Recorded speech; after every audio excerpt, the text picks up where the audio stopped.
ती है एक ऐसे परिवार से जिसने पूरे 10 सालों से अपने गले से आवाज तक नहीं निकाली। क्यों? क्योंकि 10 साल पहले अंतरिक्ष से गिरी एक उल्कापिंड के साथ पृथ्वी पर उतरे थे खूंखार एलियन राक्षस, जिन्होंने पूरी इंसानियत को मिटा दिया। ये दरिंदे इतने भयावह हैं कि 1 मील दूर से भी इंसान की सांसों की धड़कन सुन लेते हैं और पलक झपटते ही मौत बनकर टूट पड़ते हैं। इनसे किसी तरह बचते हुए ये परिवार खाने की तलाश में एक उजड़े हुए स्टोर में पहुंचा। सब धीरे धीरे बिना कोई आवाज किए सामान उठा रहे थे। तभी सबसे छोटा बेटा ब्यू एक खिलौना रॉकेट देख लेता है। जैसे ही वो उसे उठाने लगता है, वो हाथ से फिसलकर नीचे गिर जाता है। सबकी सांसें जैसे गले में अटक जाती हैं। लेकिन तभी उसकी बहन रेगन, जो बोल नहीं सकती, फुर्ती से रॉकेट पकड़ लेती है और सबकी जान बच जाती है। पर मौत कभी हार मानती है क्या? वो हमेशा एक चूक के इंतजार में रहती है। एक छोटी सी गलती और सब कुछ खत्म। परिवार का मुखिया था ली और उसकी पत्नी एवेलिन। 3 बच्चे, बेटी रेगन जो सुन नहीं सकती और 2 बेटे मार्कस और छोटा ब्यू। ब्यू की मासूमियत ही उसका सबसे बड़ा दुश्मन बन जाती है, क्योंकि वो बार बार ऐसी गलतियां करता है जो सबकी जान पर भारी पड़ सकती है। खाने पीने का सामान लेकर सब घर की ओर लौट रहे थे, पर रेगन ने ब्यू की जिद के आगे झुककर चुपके से रॉकेट उसे थमा दिया और ब्यू ने चालाकी से उसकी बैटरियां भी उठा ली, जिन्हें ली पहले ही अलग कर चुका था, क्योंकि वो जानता था उस खिलौने से निकली आवाज सीधी मौत को बुलावा होगी।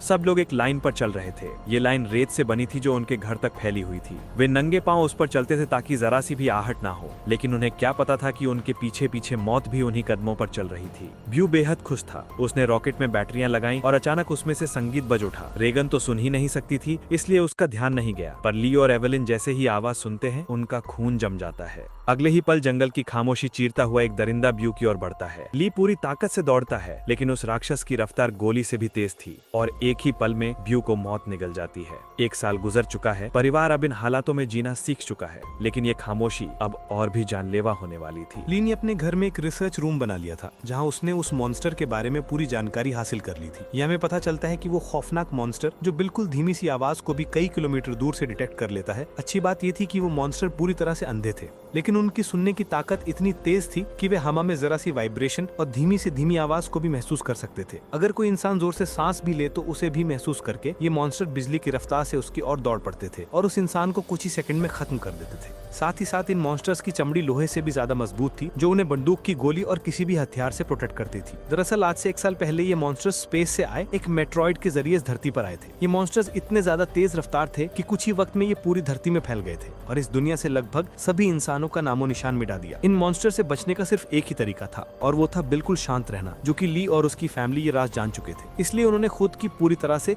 सेफ्टी कर ली थी। ली ने अपने घर के चारों तरफ सीसीटीवी कैमरास लगा दिए थे ताकि मॉन्स्टर के आने की खबर उनको लग सके। साथ ही उसने सीढ़ियों और रास्ते में कदम रखने वाली जगह पर एक खास तरह के निशान लगाए थे ताकि उन क्रीचर्स को उनके पैरों की आहट भी ना सके। और ली ने अपने घर में एक अंडरग्राउंड बंकर भी बनाया था, जहाँ ये इन मॉन्स्टर्स पर रिसर्च करता था। उसने ये भी पता लगा लिया था कि इस इलाके में कुल 3 मॉन्स्टर मौजूद हैं। अब ली उन मॉन्स्टर की कमजोरी के बारे में जानने की कोशिश कर रहा था। साथ ही साथ ली रेडियो के जरिए पूरी दुनिया में हेल्प का सिग्नल भेज रहा था, लेकिन अब तक उसका किसी से भी कांटेक्ट नहीं हो पाया था। यहाँ हमें पता चलता है कि एलिविन प्रेग्नेंट है और जल्द ही वो एक बच्चे को जन्म देने वाली है। क्योंकि ये बच्चा पैदा होने पर रोने लगेगा, इसलिए उन्होंने अपने आने वाले बच्चे के लिए एक साउंड प्रूफ बॉक्स बना लिया है, ताकि जब भी अगर बच्चा रोए तो उसके मुंह पर ऑक्सीजन मास्क रखकर उसे उस बॉक्स में छुपा दे, जिससे उस मॉन्स्टर को बच्चे की रोने की आवाज नहीं आएगी। इस मुश्किल हालात में मॉन्स्टर से बचने के लिए रेडी रहना बहुत जरूरी था, लेकिन ली की बड़ी बेटी रेगिन सुन नहीं सकती थी और ये कमी उसके लिए एक बड़ी मुसीबत बन सकती थी। इसलिए ली इसकी इस कमी को दूर करने की कोशिश में था। ली अपनी बेटी रेगिन के लिए एक कॉक्लियर हियरिंग एम्पलीफायर बनाता है और ली वो एम्पलीफायर रेगन को दे देता है। लेकिन रेगन इस एम्पलीफायर को लेकर खुश नहीं थी, क्योंकि उसे लगता था कि हमेशा की तरह ये एम्पलीफायर भी काम नहीं करेगा, क्योंकि ली अपनी बेटी रेगन के लिए पहले भी कई एम्पलीफायर बना चुका था। इसलिए रेगन पहले तो इस एम्पलीफायर को गिरा देती है, लेकिन जब वो इस एम्पलीफायर को टेस्ट करती है तो ये एम्पलीफायर काम कर रहा होता है। भारी दुनिया की आवाज सुनते ही वो खुशी के मारे रोने लगती है और साथ में रेगन को अपने छोटे भाई की याद भी आती है। रेगन आज भी खुद को अपने भाई की मौत का जिम्मेदार ठहराती है। उसे लगता है कि अगर उस दिन वो अपने भाई को टॉय रॉकेट नहीं देते तो आज उसका भाई जिंदा होता। रेगन अपने पिता के काम में हाथ बटाकर खुद को साबित करना चाहती थी, इसलिए रेगन अपने पिता के अंडरग्राउंड बंकर की तरफ जाने लगती है। लेकिन तभी उसके पिता उसे रोक लेते हैं और उसे अंदर जाने से मना कर देते हैं, क्योंकि 1 साल पहले रेगन के अपने छोटे भाई को टॉय रॉकेट देने की गलती की वजह से अब वो रेगन पर बिल्कुल भी भरोसा नहीं करता। उसे डर लगता है कि नीचे अंडरग्राउंड बंकर में माइक्रोफोन, रेडियो और भी कई सारी चीजें हैं। अगर गलती से भी रेगन का हाथ किसी ऐसी चीज के साथ लग गया जो साउंड क्रिएट करती हो तो हमारी जान खतरे में पड़ सकती है। अगले दिन ली अपने बेटे मार्कस के साथ मछलियां पकड़ने नदी पर जा रहा होता है। रेगन भी उनके साथ जाना चाहती थी। रेगन ली से रिक्वेस्ट करती है कि प्लीज मुझे भी अपने साथ ले चलो, पर ली ने उसे अपने साथ ले जाने से मना कर दिया। वो रेगन से कहता है कि कि तुम्हारी माँ घर पर अकेली है, इसलिए तुम घर पर अपनी माँ का ख्याल रखो। जिसके बाद ली मार्कस के साथ नदी की तरफ निकल गया। ये बात रेगन को बहुत ज्यादा बुरी लगती है और वो नाराज हो जाती है। उसे लगता है कि उसके पिता उसे प्यार नहीं करते, इसलिए वो अपना बैग पैक करके वो भी घर से कहीं निकल गई और सीधा उस जगह पर आई जहाँ पर उसके भाई को मॉन्स्टर ने मार डाला था। वो अपने भाई के कब्र के पास लेटकर रोने लगती है और कुछ ही देर में यहीं पर रेगन की आंख लग जाती है। दूसरी तरफ एलिन घर पर बिल्कुल अकेली थी। कुछ देर बाद वो बेसमेंट से कपड़े धोकर उन्हें बोरी में भरकर बाहर ले जा रही थी। तभी सीढ़ी पर लगाई कील उस बोरी में फंसकर सीधा हो गया। वो नुकीला कील ठीक उनके पैर रखने के निशान पर था, पर एलिन उसे देख नहीं पाई। उधर ली और मार्कस मछली पकड़ने में लगे थे। कुछ देर बाद ली अपने बेटे मार्कस को एक झरने के पास ले आता है और ली अपने बेटे से कहता है कि यहाँ तुम बात कर सकते हो, क्योंकि पानी के झरने की वजह से तुम्हारी आवाज उसमें हाइड हो जाएगी और तुम्हारी आवाज उस मॉन्स्टर तक नहीं पहुँच पाएगी। अब तुम खुलकर बात कर सकते हो। वो दोनों झरने के पास बैठकर बातें करने लगते हैं। मार्कस पूछता है क्या वो बो की मौत का जिम्मेदार रेगन को मानते हैं, जिस पर ली जवाब देता है कि जो कुछ भी बो के साथ हुआ उसमें किसी की भी गलती नहीं थी। लेकिन मार्कस ली को बताता है कि रेगन आज भी बो की मौत का जिम्मेदार खुद को ठहराती है, इसलिए तुम्हें रेगन को ये बात बतानी चाहिए कि उस दिन तुम्हारी कोई गलती नहीं थी। इसी दौरान एलिन ने अपने मर चुके बेटी की तस्वीर लिए उसकी याद में आंसू बहा रही थी। तभी अचानक उसे लेबर पेन शुरू हो गया, यानी कि उसकी डिलीवरी का टाइम आ चुका था। वो फोटो फ्रेम हाथ में लिए हुए जल्दी से बेसमेंट की तरफ जाने लगी, पर तभी सीढ़ियों से नीचे उतरने की जल्दी में उसका पैर उस नुकीले कील पर धंस गया। एलिन दर्द से तड़प उठी, पर उसने अपने मुंह से आवाज नहीं निकाली, लेकिन उसके हाथ से उसकी बेटी का फोटो फ्रेम छूट गया और तेज आवाज के साथ नीचे गिरकर टूट जाता है। एविल ने जैसे तैसे करके अपने पैर को खींचकर उस कील से बाहर निकाला। इस दौरान उसे इतनी तकलीफ हुई कि उसका चेहरा पूरी तरह से लाल हो गया, लेकिन वो खुद पर काबू रखते हुए अपने मुंह से आह तक नहीं निकालती, क्योंकि उसे पता था कि आवाज निकालने का मतलब अपनी मौत को दावत देना है। वो लंगड़ाती हुई नीचे आकर लाइट का स्विच ऑन करती है, जिससे बाहर रेड लाइट जल पड़ी। अब वो वापस ऊपर की तरफ लौटने लगी, पर तभी उसने कुछ देखा जिससे उसके गले में सांस अटक गई। असल में वो मॉन्स्टर उसके घर तक पहुंच चुका था। दरअसल जब एलिन के हाथ से वो फोटो फ्रेम गिर गया था तो उस आवाज को मॉन्स्टर ने सुन लिया था। डर से कांपती एविन दीवार के पीछे छिप गई। दूसरी तरफ ली और मार्कस मछली पकड़कर घर वापस लौट रहे थे। तभी दूर से उन्होंने देखा कि घर के चारों ओर रेड लाइट जल रही है। ली समझ गया कि एलिन खतरे में है। वो तुरंत घर की तरफ भागा। उधर बेसमेंट में छिपी एविन डर के मारे कांप रही थी और वो मॉन्स्टर उसे घर के हर एक कोने में ढूंढ रहा था। तभी एलिन को बेसमेंट में एक टाइमर मिला। यहाँ एलिन समझदारी से काम लेते हुए उस टाइमर में कुछ सेकंड्स का टाइम सेट करके उसे एक कोने में रख देती है और जल्दी से एक दूसरे कोने में आकर छुप जाती है। इतने में वो मॉन्स्टर वहाँ हलचल महसूस कर लेता है और वो धीरे धीरे उस हलचल वाली जगह की तरफ बढ़ने लगा। वो एलिन के काफी करीब था। एक तो एवेलिन को लेबर पेन हो रहा था और दूसरा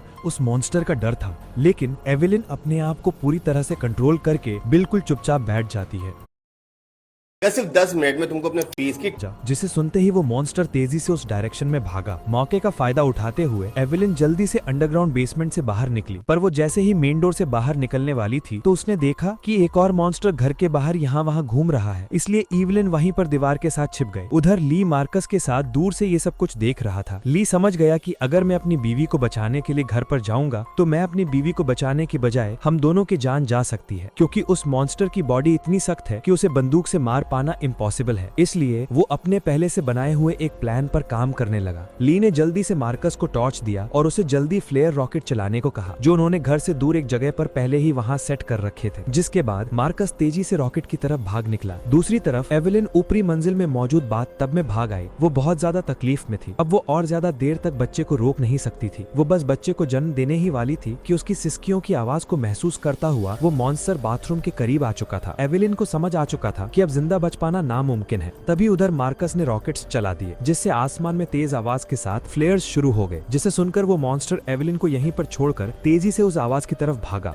और उसी पल दर्द को दबाए बैठी एवेलिन जोर से चीख पड़ी, जिसकी आवाज रॉकेट्स के शोर में दब जाती है। ये रॉकेट्स का शोर और लाइट्स दूर से रेगन भी देख लेती है और वह घर की तरफ निकल पड़ती है। थोड़ी देर बाद ली बंदूक लेकर घर के अंदर आया। उसने देखा कि सीढ़ियों पर पैरों के खून के निशान लगे हुए हैं। वो उन निशानों का पीछा करते हुए बाथरूम तक पहुंच जाता है। वहां पहुंचकर वो देखता है कि बाथ टब खून से लाल है। वो समझ गया कि एवेलिन भी उस मॉन्स्टर का शिकार हो चुकी है। वो आंसू बहाता हुआ वहीं बैठ गया, पर तभी शावर रूम के कांच पर किसी ने हाथ रखा। वो कोई और नहीं बल्कि एवेलिन ही थी। एवेलिन ने इस मुश्किल हालात में भी खुद को संभालकर एक बेटे को जन्म दिया था। एवेलिन को जिंदा पाकर ली की आंखें खुली की खुली रह गई। अब इससे पहले कि बच्चे की रोने की आवाज आती, ली तुरंत एवेलिन और बच्चे को उठाकर अंडरग्राउंड रूम में ले आया, जिसके बेसमेंट में उन्होंने बच्चे के लिए साउंड प्रूफ बॉक्स बनाया था। लेकिन बेसमेंट में घुसने से पहले ही बच्चे ने रोना शुरू कर दिया, जिसे सुनकर वो मॉन्स्टर मॉन्स्टर तेजी से उनकी ओर आने लगा। ली जल्दी से अंडरग्राउंड रूम में घुसा और दरवाजे को एक मोटे मैट्रेस से ढक दिया। ली ने फौरन बच्चे के मुंह पर ऑक्सीजन मास्क लगाया और उसे बॉक्स में बंद कर दिया, जिससे उसके रोने की आवाज बंद हो गई। तब जाकर उन दोनों ने राहत की सांस ली। यहाँ ली अपनी वाइफ एवेलिन को बताता है कि मैं इन क्रीचर्स की कमजोरी जान चुका हूँ। अब जल्द उनके लिए मैं एक औजार तैयार करने वाला हूँ जिससे ये क्रीचर्स हमारा कुछ नहीं बिगाड़ पाएंगे। इसी दौरान दूसरी ओर रेगिन भी घर लौट रही थी। तभी उसे खेतों के बीच एक लाइट जलती हुई नजर आई। रेगिन जल्दी से उस लाइट के पास आने लगी, लेकिन वो इस बात से अनजान थी कि एक मॉन्स्टर उसके कदमों की आहट से उसके पीछे चलता आ रहा था। जैसे ही वो मॉन्स्टर रेगिन को मारने के लिए उसके काफी करीब आया, तभी अचानक रेगिन के कान की मशीन से एक नुकीली और तेज फ्रीक्वेंसी निकलने लगी। इस नुकीली आवाज से वो मॉन्स्टर तड़पने लग जाता है, जैसे ये आवाज उस मॉन्स्टर के कान के अंदर सुई की तरह चुभ रही हो। इस आवाज को ये मॉन्स्टर ज्यादा देर तक बर्दाश्त नहीं कर पाता और जल्दी वहाँ से भाग गया। वहीं ये आवाज रेगिन के कानों को भी चुभ रही, पर जैसे ही वो मॉन्स्टर वहाँ से भागा, रेगिन के कान में तकलीफ बंद हो गई। लेकिन रेगिन को समझ नहीं आया कि आखिर उसके कान की मशीन ने ऐसा क्यों किया। वो इस पर ज्यादा ध्यान न देते हुए लाइट के पास पहुंच जाती है। तभी उसने पाया कि वो रोशनी एक टॉर्च की थी। जैसे ही रेगिन उस टॉर्च को उठाने गई, तभी अचानक किसी ने उसका हाथ पकड़ लिया। वो कोई और नहीं बल्कि मार्कस था, जो डर से कांपता हुआ यहाँ छिपा हुआ था। अपनी बहन को देख